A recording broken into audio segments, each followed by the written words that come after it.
Olá, queridos, tudo bem com vocês? Quero começar hoje de forma diferente, tá bom? Vocês sabem, quem tem acompanhado as ministrações nas redes sociais, eu tenho publicado no Facebook, na minha página pessoal e no perfil da igreja, no Instagram, a mesma coisa, meu perfil pessoal e o perfil da igreja, e também tenho publicado no YouTube. E aqui eu queria fazer um pedido bem rápido para vocês que acompanham as ministrações, que acompanham essas reflexões. A minha questão é a seguinte, queridos. A gente faz isso na intenção de alcançar as pessoas. Vocês sabem que aquilo que eu tenho pregado aqui não é bem o estilo da pregação moderna hoje, né?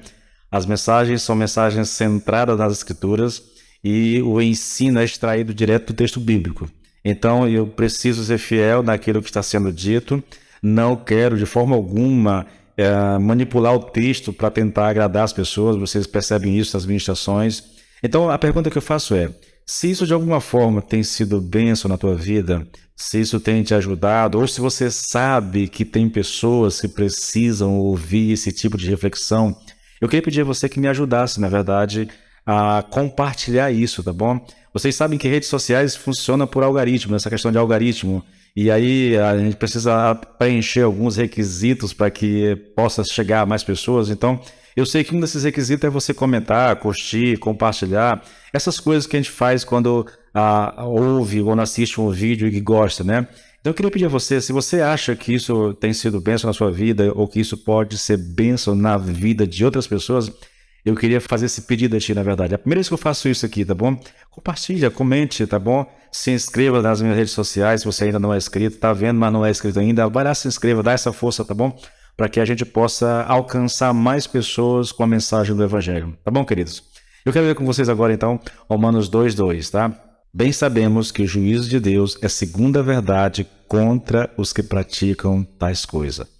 As tais coisas aqui têm a ver com o versículo 1, tá bom? O homem é indesculpável diante de Deus quando ele condena os outros, mas pratica as mesmas coisas que estão condenando. Nesse sentido que o juízo de Deus ele é a segunda verdade, tá bom? Contra as pessoas que praticam isso, contra essas pessoas que são hipócritas, que estão apontando o erro dos outros, embora eles mesmos estejam praticando os mesmos erros que estão apontando, tá? Bom, queridos, então depois de tudo isso, querido, a gente falou sobre a autocondenação dos judeus. Paulo diz, bem sabemos. O que ele está dizendo, na verdade, é, vocês e eu sabemos que o juízo de Deus é a segunda verdade. O que ele quer dizer com o juízo de Deus que é a segunda verdade? Ele está dizendo que o juízo de Deus é de acordo com a verdade, tá bom?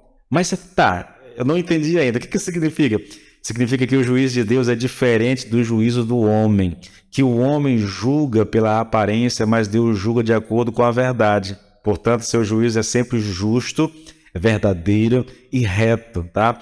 Deus não é como o homem, querido. Deus não julga de acordo com a aparência das pessoas.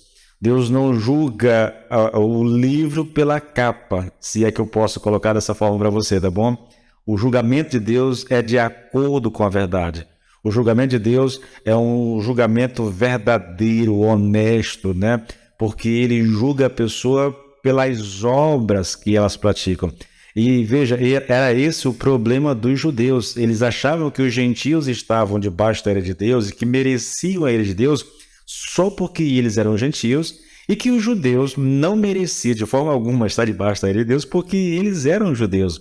Mas esse julgamento, querido, ele é completamente equivocado e falso, né? Porque não é assim que Deus julga. O julgamento de Deus, o julgamento divino, é de acordo com as obras de cada um. Eu sei que ao dizer que o julgamento de Deus é de acordo com as obras de cada um, vem aquela pergunta, então, quer dizer que nós seremos salvos pelas obras?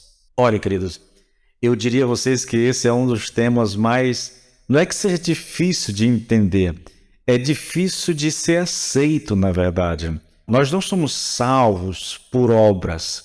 Quando eu digo, querido, que o juízo de Deus, o julgamento divino é de acordo com as obras de cada um, eu estou dizendo aqui que as obras de cada pessoa refletem se ela é salva ou não.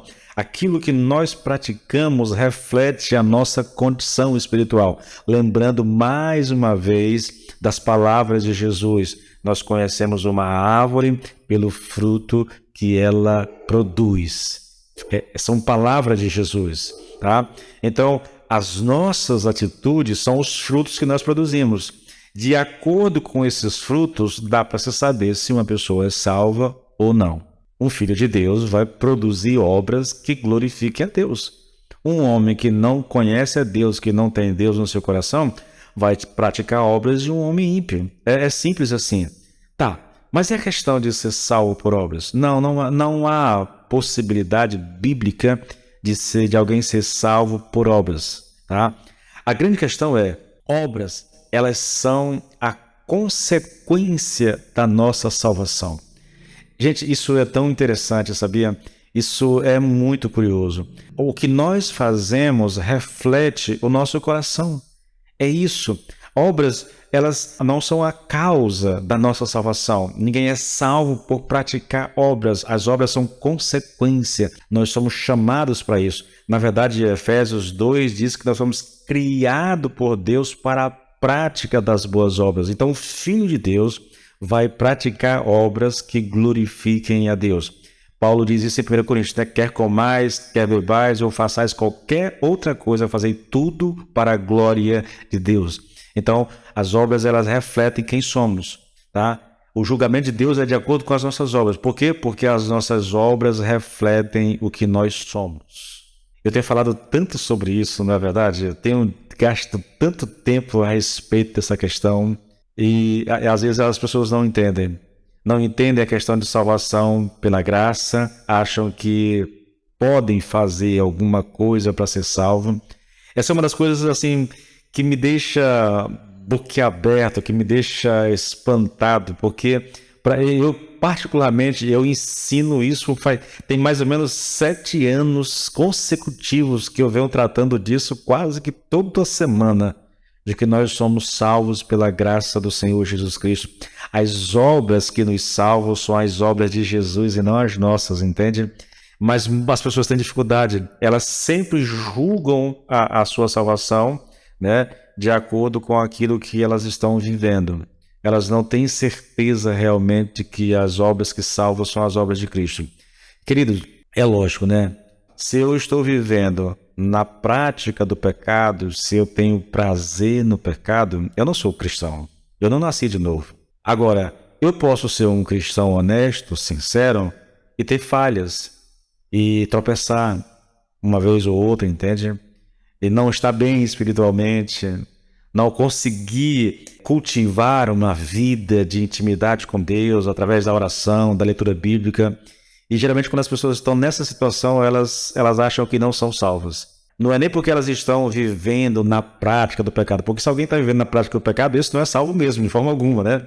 Mas se uma pessoa não está vivendo, ele tem momentos de fraquezas, ele tem, sabe, momentos de vacilo, ele crê em Jesus Cristo, ele confia realmente que Jesus Cristo morreu na cruz para salvá-lo, mas ele tem deficiências na sua caminhada, tem fraqueza na sua caminhada. Essa pessoa muitas vezes se condena, se acha que não é salvo por causa disso. Olha, queridos, eu tenho algo a dizer para você nesse sentido, tá bom? Eu já disse aqui, se você quer avaliar realmente uma pessoa, né, ou se você quer realmente se avaliar, algumas perguntas têm que ser feitas, tá bom? Primeira pergunta é, você ama a palavra de Deus? Você gosta de ouvir a exposição da palavra de Deus? Você gosta de ler a palavra de Deus? Você gosta de congregar? Tem prazer em estar junto com os irmãos da igreja, congregando, adorando, louvando a Deus? Você ora, né? Não vou nem dizer se você tem prazer na oração. A pergunta é, você ora? Sabe que tem que orar e tira momentos do seu dia para estar diante do Senhor? São perguntas simples que servem para a gente sondar o próprio coração em relação à salvação. Se você tem prazer na palavra de Deus, querido, se você gosta de ouvir a exposição da palavra de Deus, se você gosta do estar junto, do congregar com os irmãos, da comunhão, do culto, se você tem uma vida de oração, eu não estou falando aqui de orar 3 horas por dia, não. Se você tem o hábito de orar, né, sabe que precisa estar diante do Senhor, isso são sinais claros de que você é alguém que foi salvo, tá bom? Pode ter deficiências, mas é alguém que foi salvo. Tá, queridos? Eu deixo isso com vocês, tá bom? A gente encerra por aqui, depois a gente volta com mais vídeos, tá? Deus abençoe a todos.